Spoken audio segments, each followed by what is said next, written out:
নমস্কার বন্ধুরা, সবুজ দ্বীপ ফর গার্ডেনিংয়ে সবাইকে স্বাগত। আশা করি আপনারা সবাই খুব ভালো আছেন এবং সুস্থ আছেন।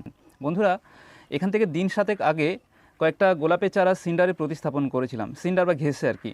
তো তার ভিডিও আমি আপনাদেরকে দেখিয়েছি কীভাবে বাজার থেকে চারাগুলো আনার পরে পরিষ্কার করবেন এবং সিন্ডার বা ঘেঁষে প্রতিস্থাপন করবেন। তো আজকে 7 দিন হলো, এতদিন পর্যন্ত কিন্তু গাছে কোনো রকমের খাবার দিইনি, শুধুমাত্র জল দিয়ে এসেছি। হ্যাঁ, তো আজ থেকে আমরা খাবার স্টার্ট করব। শুধু খাবার নয়, এই সঙ্গে পেস্টিসাইড এবং ফাঙ্গিসাইডও কিন্তু গাছে আমরা স্প্রে করব। তো তার আগে চলুন চারাগুলো দেখাই কতটা শাখা বেরোলো বা কেমন পরিস্থিতি আছে। হ্যাঁ, এই দেখুন চারাগুলো আমি এখানে রেখে দিয়েছি। হ্যাঁ, এই জায়গাটাতে কিন্তু রোদ্দুর আসে না, ছায়া থাকে, কিন্তু উজ্জ্বল আলো থাকে। আর চারাগুলোতে দেখুন নতুন নতুন পাতা চলে এসছে, কিন্তু পাতা বেরিয়েছে আর কি।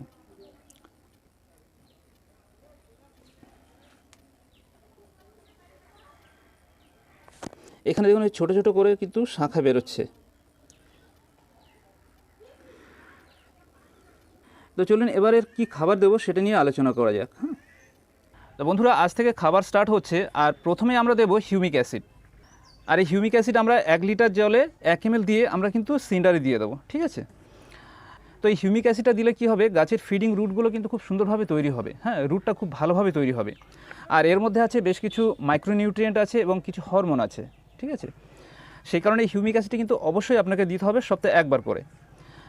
তো আজকে হিউমিক অ্যাসিড দিচ্ছি, আর আগামীকাল সকালের দিকে আমরা দেবো এনপিকে 1261 তো এটা আমরা কেমনভাবে দেবো, এটা আমরা 5 গ্রাম 1 লিটার জলে খুব সুন্দর করে মেশাবো, মিশিয়ে 5টা গাছে সমান ভাগে ভাগ করে দেবো। 200 ml করে প্রত্যেকটা গাছে আমরা দেবো কিন্তু, ঠিক আছে?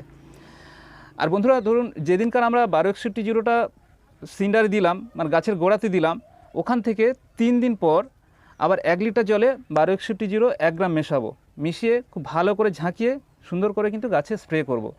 আর এর পাশাপাশি আমাদের কিন্তু কিছু পেস্টিসাইড গাছে স্প্রে করতে হবে, পেস্টিসাইড এবং ফাঙ্গিসাইড।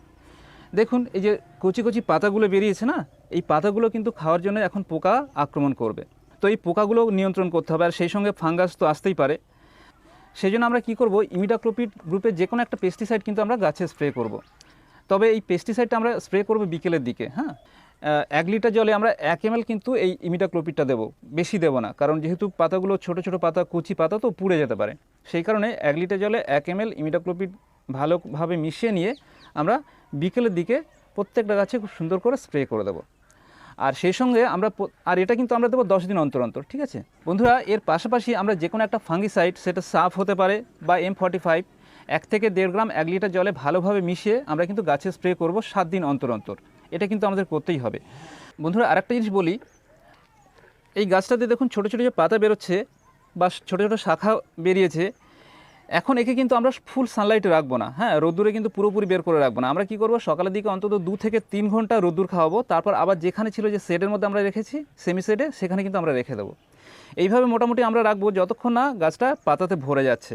যখন গাছটা পাতাতে ভরে যাবে, যখন অনেকগুলো শাখা বেরোবে, তখন কিন্তু আমরা গাছটাকে সম্পূর্ণ ফুল সানলাইটের মধ্যে রেখে দেবো।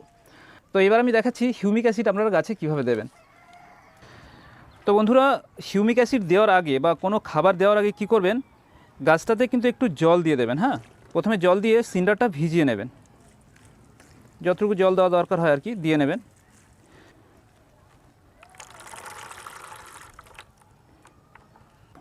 তো এবার কী করবো, দেখুন এখানে আমি 1 লিটার জল নিয়েছি, আর এই জলে আমি হিউমিক অ্যাসিড 1 ml নেব। 1 ml বেশি কিন্তু নেব না। আর এগুলো মাপার জন্য এরকম একটা সিরিঞ্জ যদি আপনারা কিনে নেন, খুব ভালো হয়, মাপটা সঠিক হবে আর কি।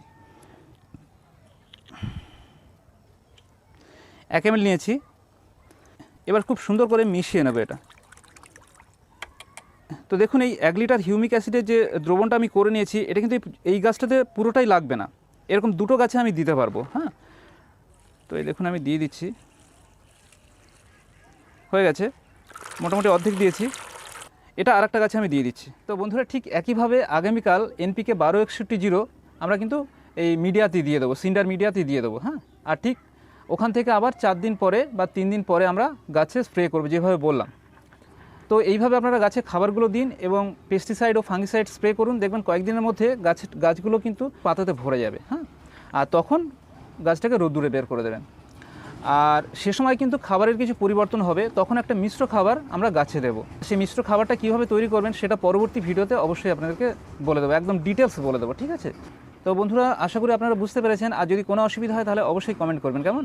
আর ভিডিওটা যদি ভালো লাগে তাহলে অবশ্যই একটা লাইক করবেন, বন্ধুদের কাছে শেয়ার করে দেবেন। তো বন্ধুরা, সবশেষে একটা কথা বলি, আপনারা যারা চ্যানেলটা সাবস্ক্রাইব করেছেন আপনাদেরকে অসংখ্য ধন্যবাদ। আর যারা এখনও চ্যানেলটা সাবস্ক্রাইব করেননি আপনারা অবশ্যই চ্যানেলটা সাবস্ক্রাইব করে নেবেন। আমি সবসময় এরকম গার্ডেনিং রিলেটেড ভিডিও দিতে থাকবো। সবাইকে অসংখ্য ধন্যবাদ সম্পূর্ণ ভিডিওটা দেখার জন্যে। সবাই সুস্থ থাকুন, ভালো থাকুন, নমস্কার।